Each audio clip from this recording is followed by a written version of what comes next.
Hello there, moron. It is Victor, King of the Morons. This is a laundry video. This is a laundry video talking about death and the good things that come from death, which is strange, but give me a chance, I'll get there. Okay. Now, in case you are new to the channel, a laundry video is a video you do not need to see unless you enjoy watching someone sip whiskey. It's basically a long, meandering video in which I babble on and on, train of thought, unorganized about something that I need to get off my chest and that I think some of you might find useful. Okay?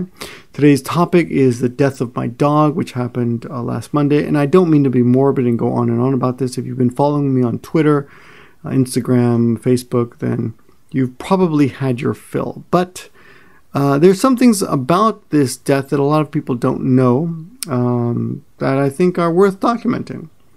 So let's get to that. Now, it happened last Monday. It was sudden. My dog was a French bulldog. And let me just skip over the details of the death just to get to the interesting part, so to speak. That's such a strange thing to say. Now, first of all, not to make light of this at all, because it was probably the most painful... Yeah, the most painful thing I think I've ever experienced in my life. I'm not exactly at peace with it. My chest is still heavy. I'm still in a bit of emotional pain. My wife and I take turns crying.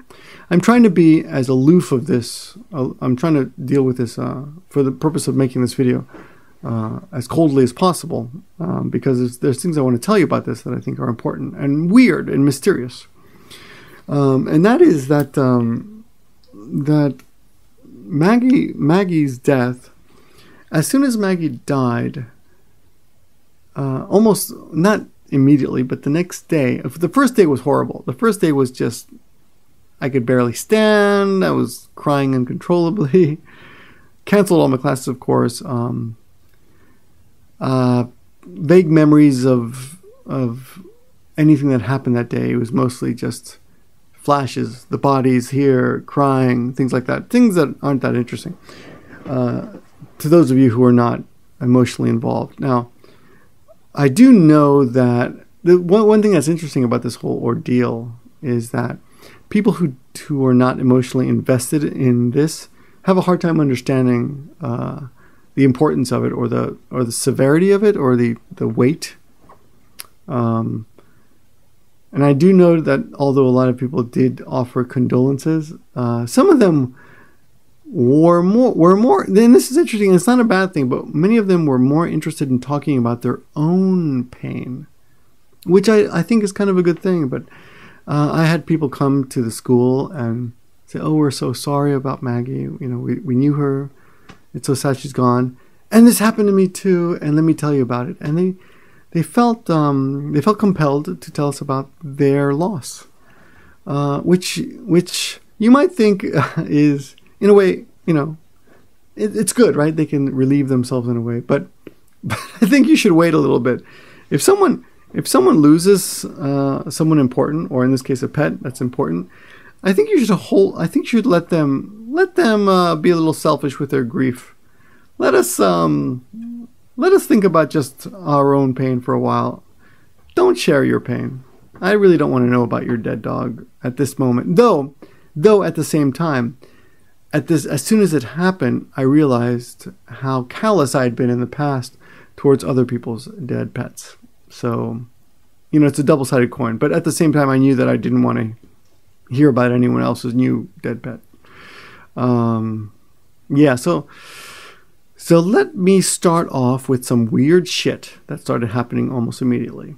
Okay, now first of all, after she died, of course, really my wife and I,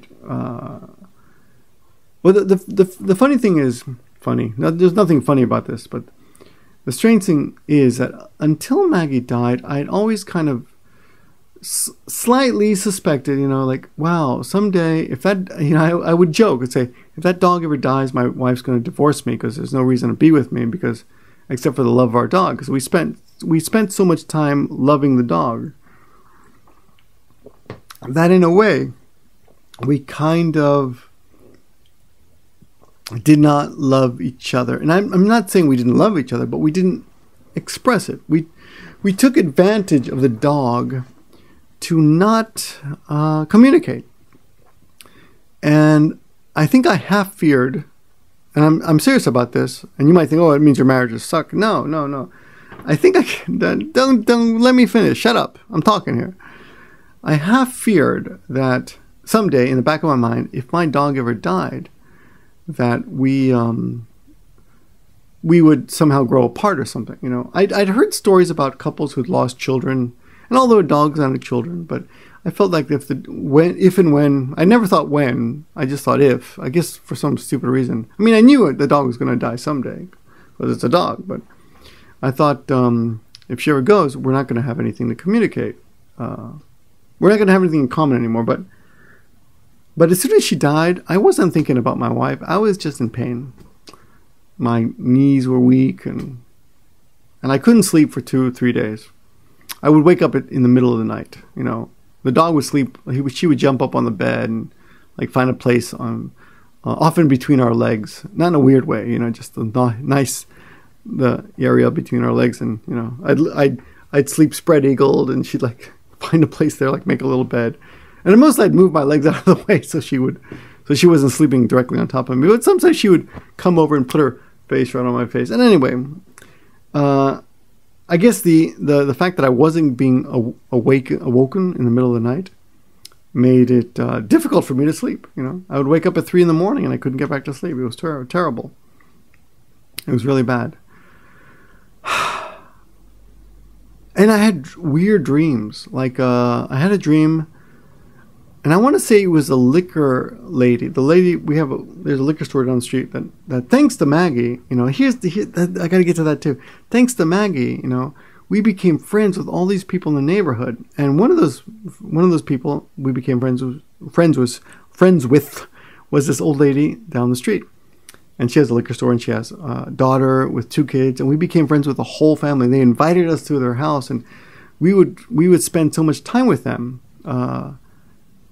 And we became good friends, and it was thanks to Maggie, you know. I mean, if I hadn't been walking the dog by that store and we happened to glance in and see them, we would have never become friends with them. That's just one of the amazing, I want to say miracles, in a way. But well, let's just say events that I can thank Maggie for. So let's go back to my dreams. So in one of my dreams, I dreamt that an old woman was talking to me, and I think it was an old woman from the liquor store, though I can't really remember. She said, "You don't have to talk to Maggie. Just listen to her." And when I woke, I realized that she wasn't saying, "Don't talk to Maggie." She said, "The important part is not the talking, but the listening, because there's so much I can learn. Me, not you, but me, from Maggie, from my life with Maggie, from my relationship with Maggie." And I realized it was true. I should have, and even now though, it's not I should have. It isn't a regret, because it's from now on. The way I should deal with this is go back and look at our life together, and look at that and take away from that the lessons that are in that. You know, there are lessons to be learned from that relationship that I'm starting to grasp now, but I didn't quite grasp at the time. So now I have the rest of my life to figure that out. But it's important to listen, which means basically think about my relationship there. And yeah, one of those things was the fact that I probably would have married my wife if I hadn't gotten Maggie. You know, dealing with the way we both spent time with her together made me realize that I loved the way my wife interacted with Maggie, and it seemed to me, I'm sorry, that we were a family. And then one day, feeding Maggie, I was just feeding her food, and I looked up and I just said, you know, let's just get married. I said, Keikon Shioka, let's just get married. And that's the way I proposed to my wife. It was basically because I was moved by the simple love that I felt in the room. It wasn't a crazy Titanic type of love. It was just like, this felt like home. and that's how I ended up proposing to my wife. And it wasn't just that. Thanks to Maggie, we got married. We moved away. We moved to an apartment near where I live in a house now, but we moved to an apartment near here, and we were there for a couple of years. A couple of years later, we were walking Maggie nearby in this neighborhood, in this very neighborhood, and Maggie took us to this empty lot. And in that lot, there was a sign that said, "We will build a house." It was a company. A company said, "We're going to build a house here. If you are interested in that house, call us." And we called. I called. In fact, it was I called. And I thought, well, this is the first time I was sure that I was going to experience racism or bigotry or whatever because I'm a foreigner living in Japan. But in fact, it was the opposite. They were very welcoming. And as a result, we ended up purchasing the property and buying the house, and now we live here. Now I live in this wonderful house, and it's great. And again, it's kind of thanks to Maggie. Okay, so we've established that Maggie has inadvertently altered my life. Okay, big deal. Okay, that could be anything, I suppose. You know, you could buy a bicycle that does that, but then I had another dream. Okay, about a guy on YouTube, and I guess it's okay to say his name. His name is Sunny, Japan Artist. And Japan Artist is a guy I've always admired. He's a wonderful video maker. I think one of my favorites, definitely my top 3 video makers in Japan, or in the world. I think he's just a great video maker. And we were very friendly at one time in the past. But for whatever reason, you know, we grew apart.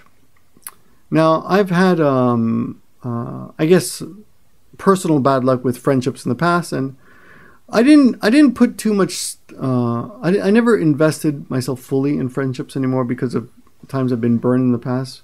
But I have to admit that I felt sad because we'd grown apart, and we hadn't talked. We hadn't talked in at least a year, you know, maybe even more, even though we live in the same city.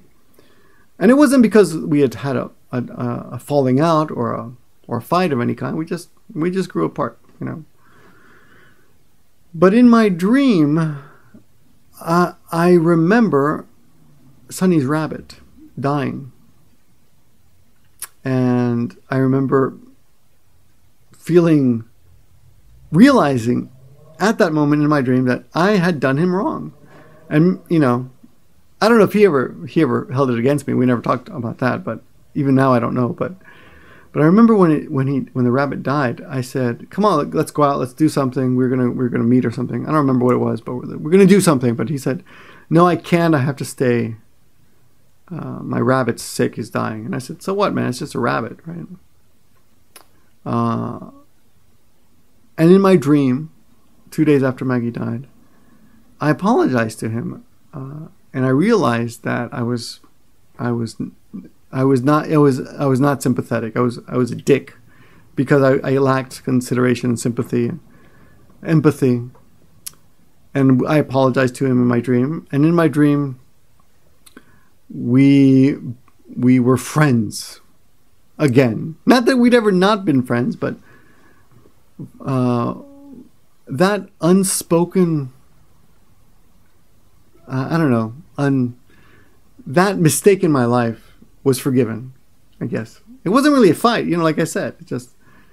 And then the next day, he knocked on my school door and came in and said, "Hey, how you doing?" Because, you know, he knew. I guess he'd heard about Maggie. And not that we're good buddies or anything, but I felt like...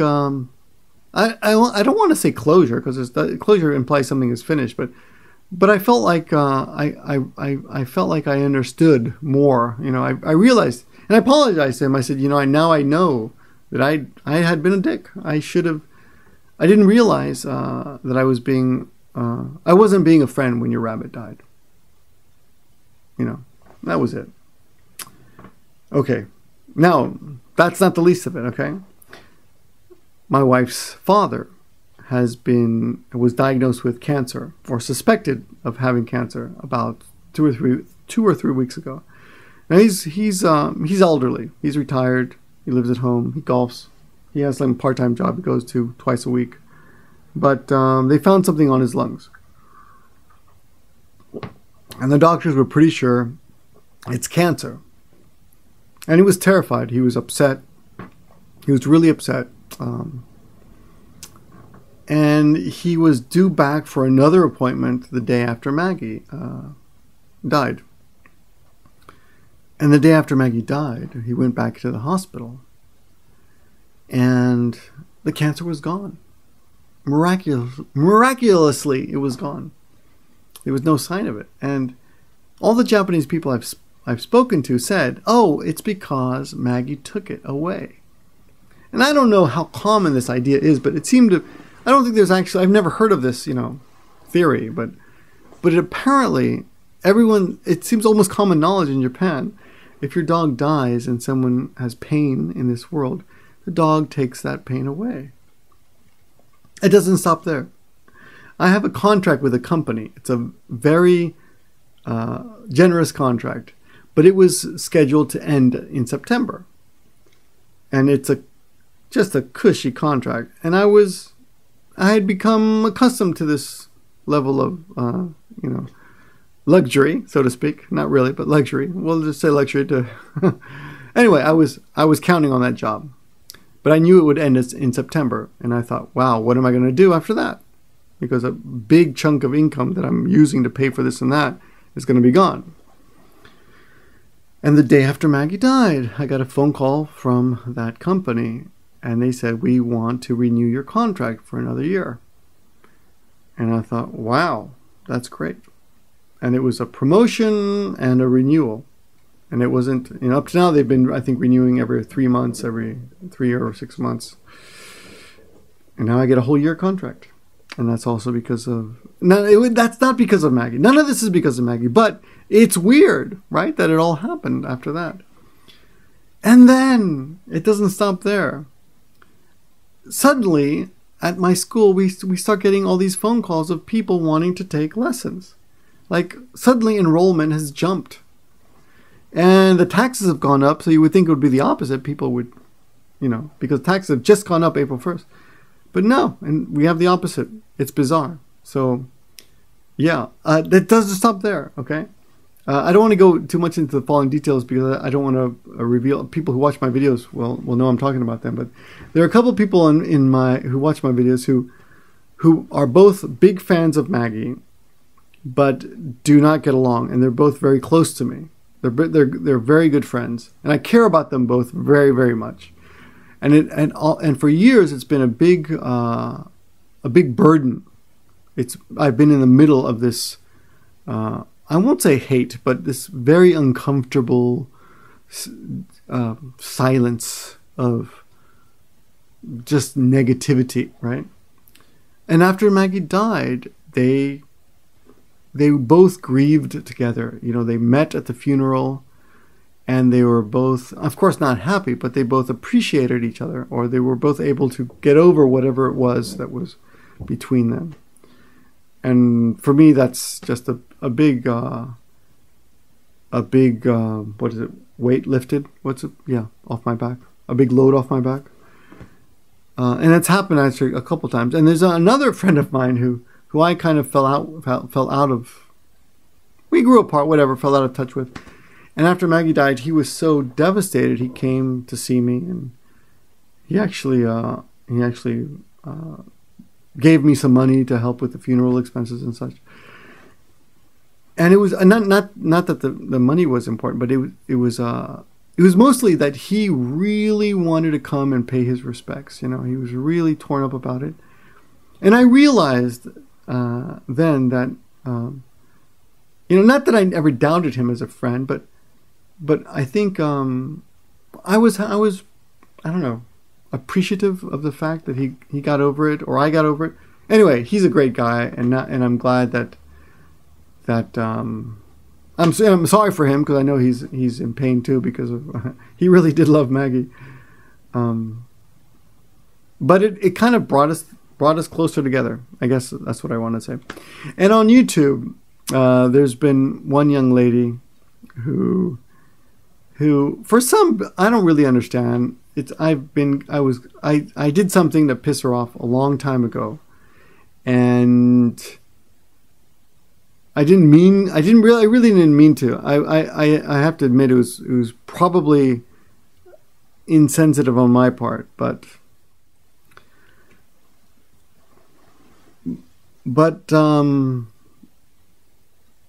yeah, I guess I'll go ahead and say it. It was Michaela.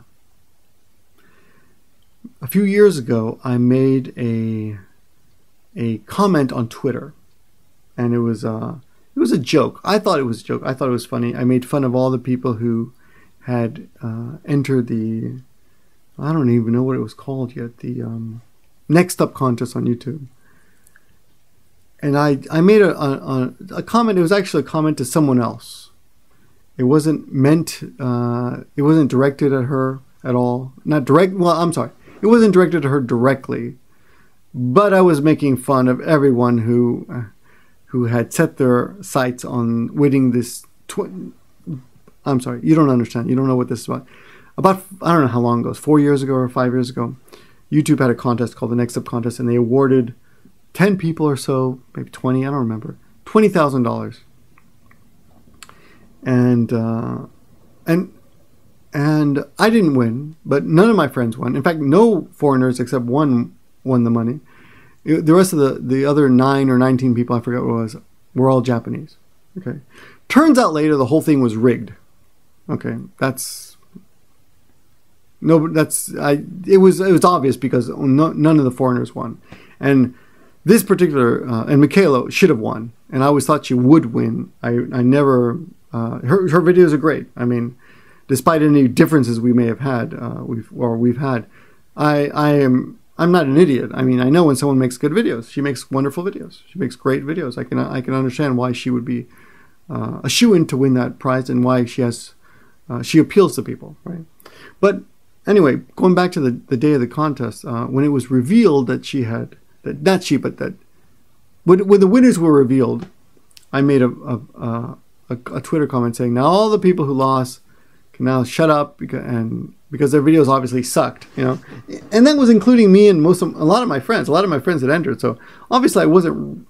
I thought I was being. It was obviously facetious in my tweet, but looking back now, and for many years I thought, wow, what a bitch, because what she did was she took that and she put it on Facebook and she made this long, Victor's a dick, what a prick kind of thing, and I was embarrassingly. And Hiko Simon's going to hate me for saying this, for admitting this, but I was really hurt by that. But looking back now, I deserved it. Yeah, I mean, I wasn't sensitive to how important this contest was to her and other people.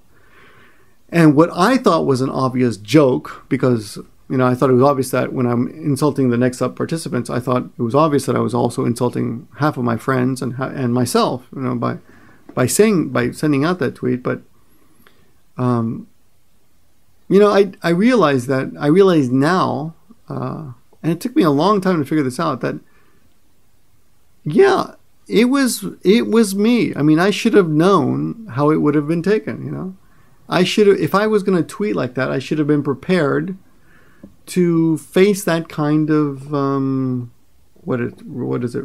Not rebuttal, but reaction. Not reaction, but attack. Criticism. So she put something on Facebook that criticized me, and it wasn't so much the criticism. It was the amount of hate that erupted from that Facebook post. And it came back. I mean, a lot of people who were her followers are my followers, and they emailed me and they told me, look at this, and they sent me screenshots, and they downloaded the whole thing and sent the whole thing to me. And I was honestly, it pretty much made me shrinkage.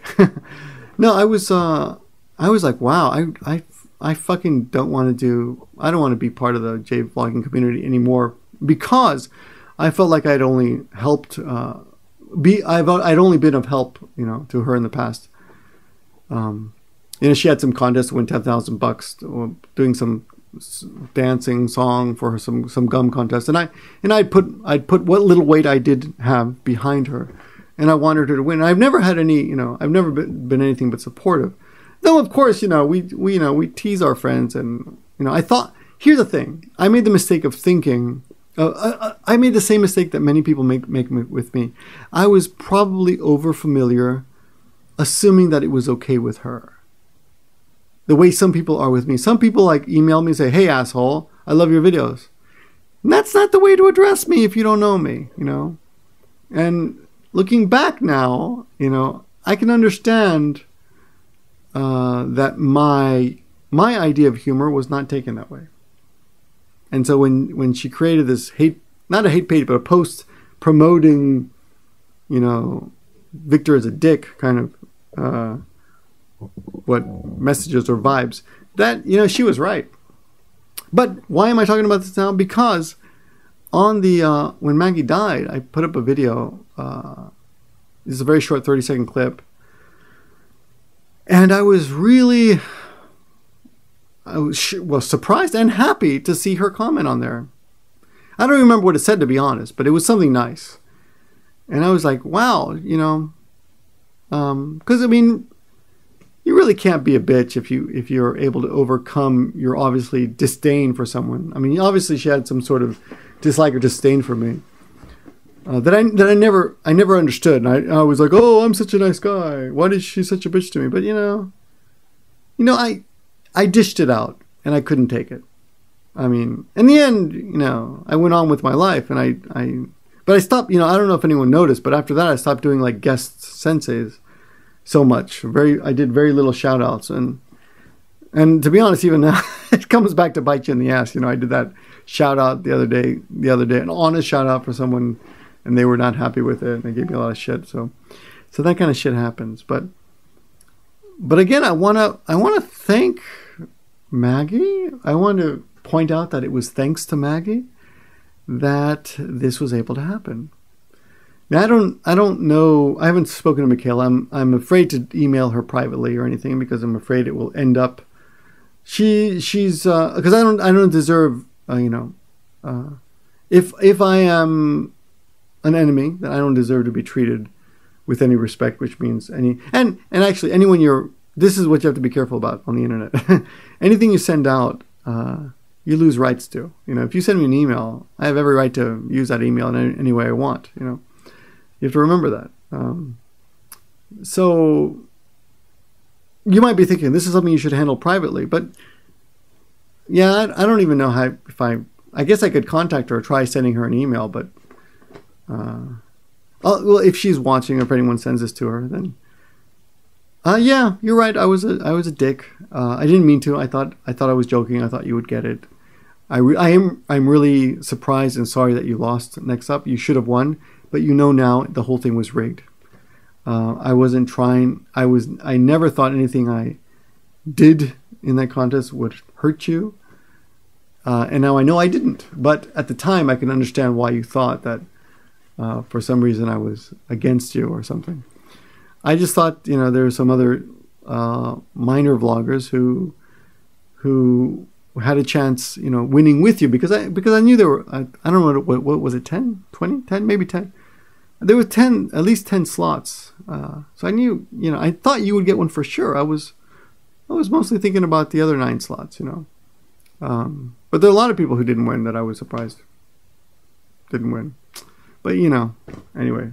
It's all in the past. It doesn't really matter much anymore. But the whole point of this is that my dog died, and a lot of great things happened. And the way my wife and I explain it is that I guess she's an angel.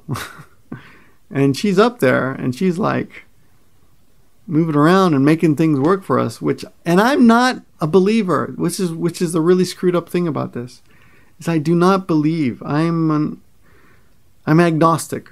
Okay, I really don't believe in any of this stuff. I want to believe. I would love to believe. And a lot of my friends who do believe, they think, nah, you believe. You don't know it, but you believe, which is a bizarre thing. And I can't explain any of this, but again, let me just reiterate one more time. Sonny, I was a dick. I'm sorry about your rabbit. I should have been more thoughtful, more considerate. That was cold. That was stupid. Now I understand. Because I understand at least partially how you felt. Of course, I can never understand because it wasn't my rabbit. But I understand the pain a small animal could bring to you. And Michaela, I apologize for shitting on something that was obviously much more important to you than I realized. I really wasn't making fun of you. I was surprised you didn't win, honestly, and I still think today that it's a travesty. But I do in my heart. I've always laughed at the fact that YouTube, that you've done great despite that. I mean, fuck YouTube. They didn't choose you, but you've done great. So good for you. And a lot of people that they chose, in fact, almost all the people that they chose this year and the year after that, none of them have gone anywhere. Including good friends of yours. And that's not to, you're not supposed to rejoice in that, but you should feel happy with your position. You did well despite not winning next up. A lot of us have. I mean, I haven't done as well as you have, but I've done fine even though I lost. I've been doing very well. So, yeah, YouTube is a great place. That's not where I was going with this. Yes, and thanks to YouTube, Maggie you guys have really helped me deal with this a lot. So many lovely messages from all of you. But today's video, I just wanted to point out all the weird shit that happened as a result of her death. And I'm not over it yet, but I'm much better. And, like I said in the previous video, you can't hide from life. This is, death happens as part of life, and we just got to keep trucking on. So thanks for winning. Thanks for watching, and everyone. Thanks for all your wishes, and stay strong, stay fresh, and morons for life. See you guys later. Good night.